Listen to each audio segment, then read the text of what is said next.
दोस्तों इस वीडियो में आपको ये इन्फॉर्मेशन देने जा रहा हूँ कि आपका क्रेडिट कार्ड अगर आपके रिश्तेदार, आपके फ्रेंड या आपका कोई भी यूज करके उसके पैसे खर्च कर ले तो आप पे क्या क्या हो सकता है। जी हाँ दोस्तों, अगर आपने किसी को एड ऑन कार्ड दे रखा, एड ऑन क्रेडिट कार्ड दे रखा है या आपने अपना क्रेडिट कार्ड किसी को दे दिया, उसने यूज किया और उसका पेमेंट नहीं किया तो आपके साथ क्या क्या हो सकता है, तो इस वीडियो को अंत तक देखिएगा। आपको बहुत सारा इन्फॉर्मेशन मिलने वाला है। अगर आप लॉकडाउन में आपके क्रेडिट कार्ड के द्वारा अगर किसी ने शॉपिंग कर लिया है तो अगर आपसे पेमेंट नहीं हो रहा है तो आप क्या क्या कर सकते हैं। दोस्तों मैं हूं अब्दुल और आप देख रहे हैं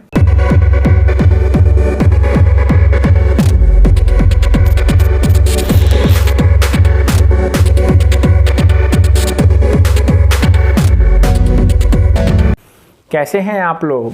दोस्तों कुछ दिनों से दिल्ली में मौसम बहुत ठंडा ठंडा हो गया है, तो ठंडे मौसम में ना तो कुछ काम करने का मन करता है और ना वीडियो शूट करने का मन करता है। तो आज बहुत दिनों के बाद मैं वीडियो बना रहा हूं और आप लोगों के कुछ क्वेश्चन आ रहे थे तो उनके मैं रिप्लाई भी नहीं दे पा रहा था क्योंकि यार हमारे इधर नेटवर्क की बड़ी तगड़ी प्रॉब्लम हो गई, तो उसके लिए सॉरी। टाइम मिलते ही मैं सब लोगों को रिप्लाई दे दूंगा। तो दोस्तों इस वीडियो में हम बात करने जा रहे हैं कि अगर आपका एड ऑन क्रेडिट कार्ड या आपका मेन क्रेडिट कार्ड को यूज कर ले तो आपको क्या क्या देता हो सकती है, बैंक आपसे क्या क्या पेनल्टी ले सकता है, आपके सिविल पे क्या इंपैक्ट पड़ सकता है। आप लोगों को मालूम होता है कि एड ऑन क्रेडिट कार्ड होता है और एक मेन क्रेडिट कार्ड होता है। मेन क्रेडिट कार्ड आपके नाम पे होता है, एड ऑन क्रेडिट कार्ड आपके किसी सिबलिंग या आपके फैमिली मेम्बर के नाम पे होता है। आप अगर फैमिली मेम्बर्स को अपना क्रेडिट कार्ड एड ऑन बना के दे देते या मैन बना के दे देते, अगर वो शॉपिंग करता है तो शॉपिंग का बिल जनरेट होता रहता है और टाइम पे वो पेमेंट करता रहता है, तो आपको बहुत फ़ायदा होता है क्योंकि उसके रिवॉर्ड पॉइंट जितने भी होते हैं वो आपके स्टेटमेंट में आते हैं और आप उस रिवॉर्ड पॉइंट को यूज करके आप कोई परचेजिंग कर सकते हैं, ठीक है ना। लेकिन प्रॉब्लम कहाँ पे आती है दोस्तों, अगर आपने उस क्रेडिट कार्ड से अनवांटेड परचेजिंग कर लिया, जैसे कि आप अपने किसी दोस्त को कोई मोबाइल फ़ोन दिलवा दिया, आपने अपने रिश्तेदार को, साले को, भाई को आपने कोई चीज़ दिलवा दिया, उसने बोला कि मैं आपको टाइम पे ईएमआई दे दूंगा और वो टाइम पे ईएमआई दे रहा है, लेकिन अचानक लॉकडाउन जैसी स्थिति हो गई या उसको आपने कोई चीज़ परचेजिंग करके जो दिया था वो उसका चोरी हो गया या टूट गया या ख़राब हो गया, तो वो आपके पेमेंट्स करने को पक्का इग्नोर करेगा, आपका पैसा वो नहीं देगा, ठीक है ना। इसमें क्या क्या हो सकता है, देखिए दो चीज़ें होंगी। एक, पैसा नहीं देगा तो आप पेमेंट नहीं करेंगे और पेमेंट नहीं करेंगे तो आपका सिविल ख़राब होगा, और अगर आप उससे पैसा मांगेंगे तो आपको ये बोलेगा कि सामान ख़राब हो गया है, इसको मैं यूज नहीं कर पा रहा हूँ तो मैं पैसा क्यों दूँ, तो आप उस पर प्रेशर करेंगे तो आपके रिलेशन पे भी इम्पैक्ट पड़ेगा, मतलब रिलेशन भी ख़राब हो जाएगा। तो इसलिए दोस्तों अगर आप अपने किसी जानकार को कोई भी परचेजिंग का सामान अपने क्रेडिट कार्ड पे परचेजिंग करके लेके देते हैं तो ये सबसे गंदी चीज़ होती है। क्रेडिट कार्ड इंडिविजुअल्स के लिए होता है, मतलब आपके लिए होता है। आपका क्रेडिट कार्ड आपके अलावा किसी को नहीं मालूम होना चाहिए कि आपके पास क्रेडिट कार्ड है, क्योंकि दोस्तों दोस्त लोग क्या सोचते हैं कि क्रेडिट कार्ड है मतलब भाई उसका पैसा नहीं है, वो तो बैंक का पैसा यूज करेंगे दे देंगे। लेकिन क्या होता है ना, आप क्रेडिट कार्ड से उसको परचेजिंग करा देंगे किसी को भी, आप तो सोचेंगे कि यार वो पेमेंट देगा, मेरा सिविल जनरेट हो जाएगा, लेकिन एक गलती अगर बंदे ने कर दिया तो आपका सिविल इतना गंदा ख़राब हो जाएगा कि आप सोच भी नहीं सकते हैं। लॉकडाउन में तो खासकर उन लोगों के साथ हुआ है जिन्होंने एक क्रेडिट कार्ड के बिहाफ पे 10 क्रेडिट कार्ड बना लिया, कि ऐसे कि उन्होंने एक कार्ड से अपने दोस्तों को सामान दिया, उन्होंने पेमेंट किया तो उनका सिविल जनरेट अच्छा हो गया। अच्छा सिविल कैसे ज़िंदगी ख़राब कर सकता है उस पर ऑलरेडी मैंने एक वीडियो बना रखा है, आप उस वीडियो को भी जाकर देख सकते हैं। तो उनका एक कार्ड, फिर दूसरे कार्ड से उन्होंने किसी को परचेजिंग कर दिया, उन्होंने सामान ले लिया, उन्होंने भी टाइम पे पेमेंट कर दिया, फिर 4 कार्ड बन गए, 6 कार्ड बन गए, 10 कार्ड बन गए। मतलब वो बंदा टोपी घुमा रहा था, घुमाते घुमाते लॉकडाउन लगा और लोगों ने पैसे नहीं दिए, कोई भाग गया, कोई चला गया। अब वो क्या करे, और बैंक वाले तो भैया जिसने कार्ड लिया उसकी तो लंका लगा ही रहा है,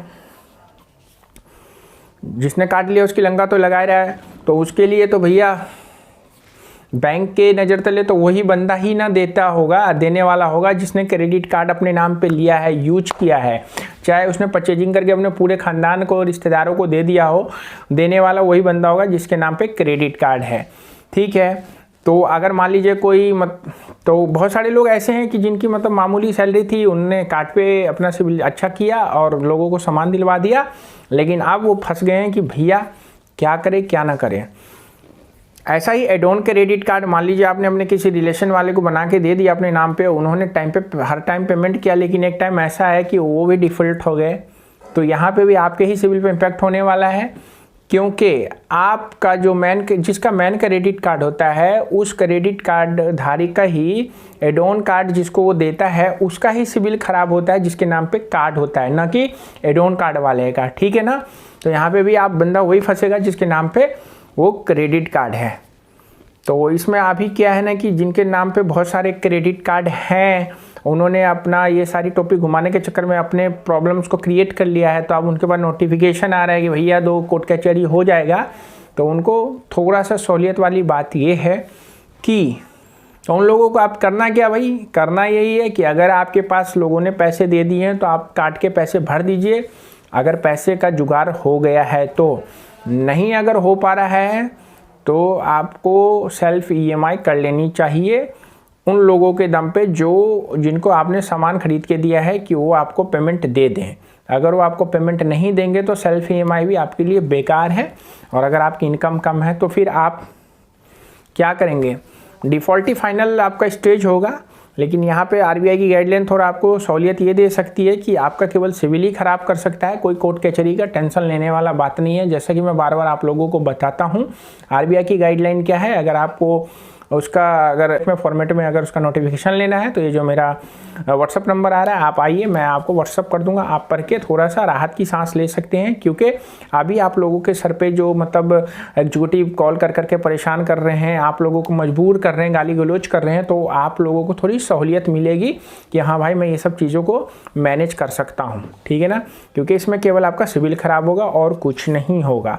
तो दोस्तों आगे से अगर आप पहली बार क्रेडिट कार्ड बनवाने जा रहे हैं या आपने बनवा रखा है तो आप लोगों को सोच समझ के अपने कार्ड को यूज करना है। किसी भी जानकार को ऐसी चीज़ें नहीं देनी है खरीद के जो कि आपके जी का जंजाल बन जाए। हो सकता है कि कभी इमरजेंसी में आप ऐसी परचेजिंग करके उसको दे दें कि वो आपको टाइम पे पेमेंट कर दे, लेकिन अगर आप इस लालच में उसको परचेजिंग करके देंगे कि मुझे कुछ रिवॉर्ड्स पॉइंट्स मिलेंगे या मेरा सिविल बहुत स्ट्रॉन्ग होगा, तो हो सकता है कि वो लेने के देने पड़ जाए। ठीक है ना। आशा करता हूँ मेरी बातों का मतलब आप समझ गए होंगे कि अगर आप अपने यार दोस्तों को अपने क्रेडिट कार्ड से, अपने रिश्तेदारों को क्रेडिट कार्ड से या एड ऑन कार्ड से उनको परचेजिंग पावर दे रहे हैं तो आपको सोचने समझने की बहुत ज़रूरत है, क्योंकि एक गलती आपके सिविल को और आपके फाइनेंशियल कंडीशन को बर्बाद कर सकता है। इसमें कोई दो राय नहीं है। आशा करता हूँ वीडियो आपको अच्छी लगी होगी। चैनल पर नए थे तो प्लीज़ चैनल को कर दीजिए सब्सक्राइब, बेल बटन दबा के जाइएगा ताकि हमारे आने वाली वीडियो सबसे पहले मिले। दोस्तों कमेंट्स करना नहीं भूलिएगा, कुछ कॉन्फिडेंशियल कमेंट्स हैं, कोई जानकारी लेनी है KCC के बारे में या मुद्रा लोन के बारे में या किसी भी बैंक क्रेडिट कार्ड या लोन के बारे में, तो जो व्हाट्सअप नंबर आ रहा है अपने क्वेश्चन को रखिए। कोशिश करूँगा कि आपके क्वेश्चन का जवाब जल्द से जल्द दूँ। तो रखिए अपने सेहत का ख्याल, क्योंकि जान है तो जहान। मिलते हैं फिर अगली वीडियो में, तब तक के लिए बाय बाय, सी यू।